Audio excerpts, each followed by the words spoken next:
So, today guys is a tutorial paano mag-animate. So, simulan na natin. So, first, paano po kayo nakaka-drawing ng napakaganda? So, ito po yung 3D. Ginawa lang po namin itong city. 2 in 1. So, ito po yung ginagawa namin para mag-drawing kami. Pupunta po kayo sa Chara Edit. And then, may lalabas po dyan ito, camera effect. Ito. And then, pupunta ka sa drawing paper at mag-drawing kayo. After drawing yung isang animation is paano po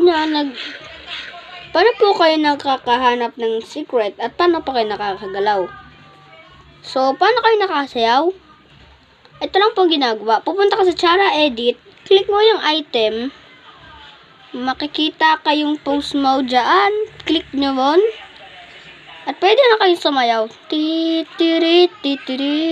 Pwede nyo pabilisin, na parang recroll. At, paano? At, may sasabihin pala ako guys, gagawa kami ng horror experience maya sa video na ito. So, pakita na namin ang sponsored namin. So, makikita nyo po itong help dyan. Click nyo yan. And then, punta kayo sa page 16. Makikita nyo human relationship are divided into 5 categories. Other is friend, close friend, lover. What is done by popularity rating. So, means nyan, pupunta kayo dito sa status, makikita nyo yung mga nagsusponsored sa inyo. So, dati, nung kagahapon sa video namin, yung sponsored ay Toyota. Dahil sa X5 na kotse. So, drinawing po talaga namin yung tunay na figure nun. Ito po. Nakikita nyo po ba yan? So, let's start na po ang animating namin sa real life story. Nakakatakot animation. Nagsimula ang story namin nung nag-camping kami malapit sa Cyril Story, Recto, mas kilala sa tag na Recto City. Pumunta kami sa isang magubat na tinatawag na Guri Cave.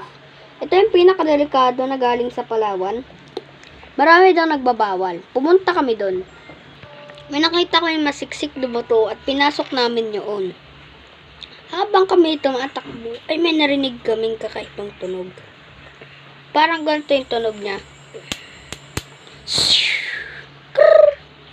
So, ako naman curious na mag-isa naglalakad, ay tinignan ko saan galing yung sound kasi paulit-ulit.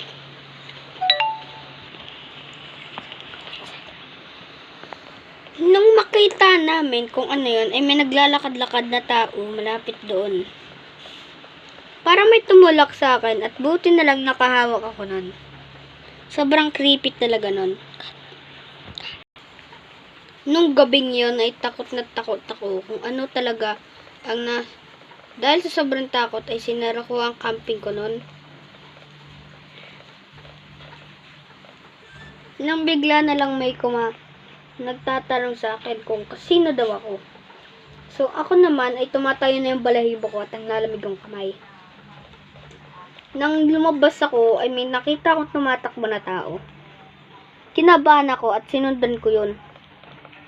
Nung wala na akong nakita, nung tumatakbo na siya, ay bumasok na ako ulit sa bahay nun. Nung may nakita akong kakaiba na nangyari doon nung araw na yan.